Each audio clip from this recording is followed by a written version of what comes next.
এর আগে তো কৃষ্ণ কল্যাণী বলেছিল যে বিহারের এমএলএ মহবুব আলমের সাথে দেখা করেছিলেন।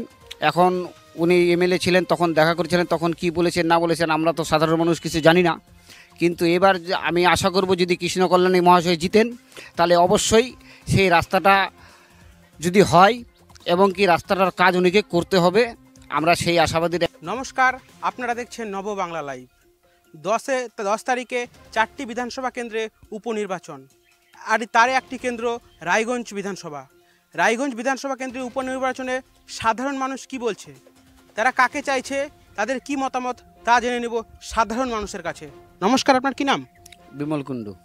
সামনেই তো রায়গঞ্জে বিধানসভা উপনির্বাচন, জানেন তো? হ্যাঁ জানি, সেটা জানি। তো 10 তারিখে কি হতে পারে, কি মনে হচ্ছে? আমাদের এখানে তো কৃষ্ণ কল্যাণী জিতার আশা আছে। আমরা আশাবাদী যে এবার কৃষ্ণ কল্যাণী ভালো বিপুল ভোটে জয়লাভ করবেন। রায়গঞ্জ লোকসভা ভোটে 1 মাস আগে লোকসভা ভোট হয়ে গেল। লোকসভা ভোটে বিজেপির 46,000 ভোটের লিড ছিল, সেই লিডটি কভার করে জেতা সম্ভব হবে বলে মনে হয়। এখন দেখেন, মানুষ নির্বাচন করেছেন বিজেপি প্রার্থীকে, কিন্তু লোকসভা ভোট আলাদা, বিধানসভা ভোট আলাদা, এটা রাজ্যের ভোট। মানুষ চাইবেন যে আমাদের এমএলএ সাহেব যাতে রায়গঞ্জেই জিতেন, এই জন্যে আমরা কৃষ্ণ কল্যাণের উপরই আশাবাদী আছি। রায়গঞ্জ বিধানসভা কেন্দ্রে যে উপনির্বাচন হচ্ছে, সেখানে তৃণমূলী ক্যান্ডিডেট হোক কিংবা বিজেপির ক্যান্ডিডেট হোক, দুজনেই দল বদলু। তারা কি সাধারণ লোক এই দল বদলুকে নিয়ে কী ভাবনা চিন্তা করে?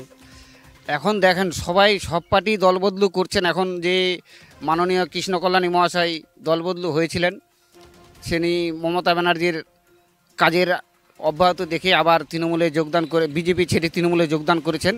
তো মানুষ কৃষ্ণ কল্যাণীর উপরে এবার আশাবাদী হবে। রাজ্য বিধানসভাতে সিপিএমের একটু সিট নাই।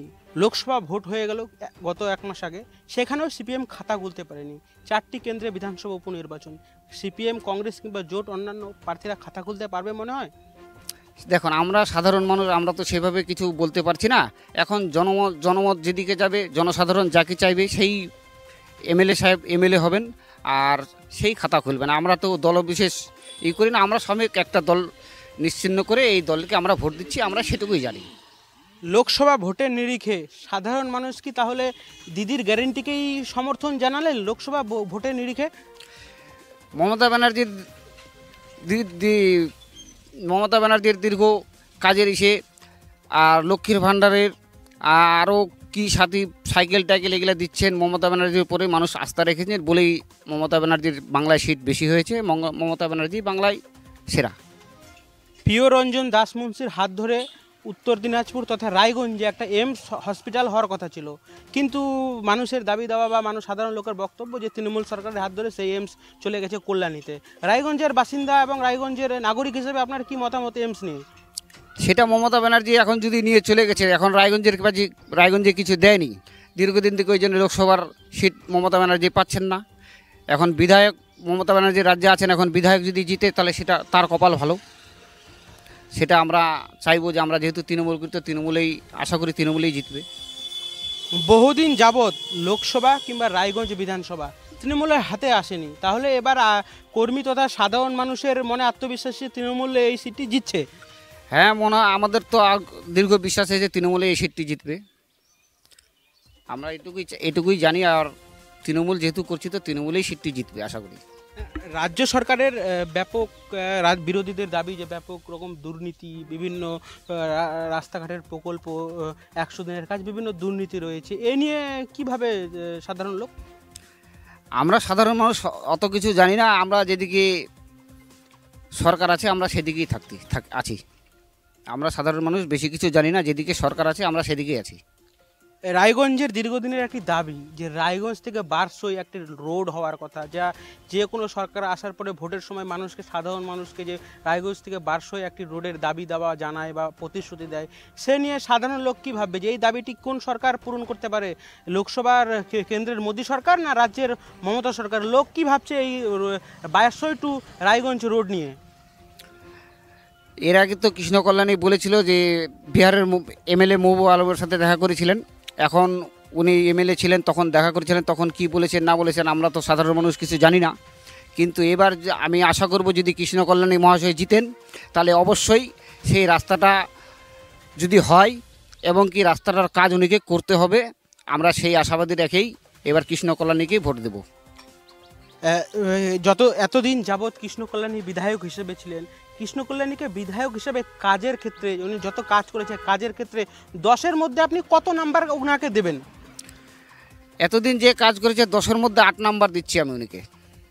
এতদিন যে কাজ করেছে কৃষ্ণ কল্যাণী, আমাদের এদিকে বিধায়ক হওয়ার পরেও ছুটে আসতেন, বিভিন্ন জায়গায় যেতেন, বিভিন্ন প্রোগ্রাম করতেন, 10-এর মধ্যে 8 নাম্বার দিচ্ছি ওনাকে। বিজেপি প্রার্থী মানস ঘোষ তার একটা দাবি রয়েছে যে কৃষ্ণ কল্যাণী বিধায়কের তার সাথে দেখা করতে গেলে সম্ভবত 4টি-5টি গেট পার করে যেতে হয়। এটা কি এ কথার মধ্যে কোনো সত্যতা রয়েছে?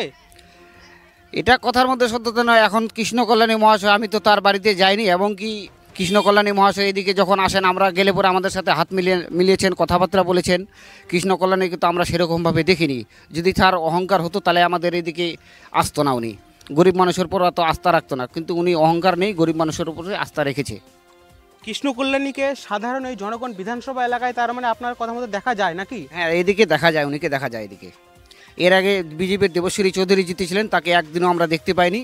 তাও এবার কৃষ্ণ কল্যাণীকে ভোটটা দিয়েছি লোকসভায়, কিন্তু এখন কার্তিক পাল যে আসবে কি না আসবে তাও আমরা জানি না। এখন আমরা চেয়েছিলাম যে লোকসভায় কৃষ্ণ কল্যাণী যেতে পারলে আমাদের খুব ভালো হয়, কিন্তু উনি যেতে পারেননি, কারণবশত উনি হেরে গেছেন। আমরা বিধানসভায় তাকে আবার বিধায়ক হিসেবে দেখতে চাই। কি মনে হয় লোকসভা ভোটে কৃষ্ণ কল্যাণীর হারের কারণ কি হিসাবে উঠে আসে, কি মনে হয় আপনাদের? ওটা দল বিশেষ নির্দেশন। আর আমরা সাধারণ মানুষ যে যাকে চাইছে, যাকে ভালো লাগেছে তাকেই ভোট দিয়েছে। এখন লোকসভা ভোট তো আর 1-2টি ভোটের কথা নয়, এখন লাখ লাখ ভোটের কথা। এখন মানুষ যেদিকে চাইছে সেদিকে ভোট দিয়েছে। তাহলে কৃষ্ণ কল্যাণী কত ভোটে জিততে পারে কিংবা লিড দিতে পারে, আপনাদের কি মতামত? এখন যেহেতু আমরা তৃণমূল করছি তো এখন সেটা বলতে পারবো না কত ভোটে জিতবে না জিতবে, কিন্তু কৃষ্ণ কল্যাণী জিতলে আমাদের বিধানসভায়, রায়গঞ্জ বিধানসভায় একটু ভালো হয়। আপনাদের এই এলাকায় রাজবংশী পার্টি তথা একটা সংগঠন গেডার কুচবিহার অ্যাসোসিয়েশনের কোনো প্রভাব রয়েছে? আমরা সেটি আমি সঠিক জানি না, সেটি বলতে পারবো না। আপনাকে নববাংলার তরফ থেকে অনেক অনেক ধন্যবাদ। জনতার দুয়ারে জনতার রানীতে আমরা আজকে হাজির হয়েছিলাম রায়গঞ্জ বিধানসভার অন্তর্গত। আপনারা নজর রাখুন নববাংলা লাইভে। নমস্কার।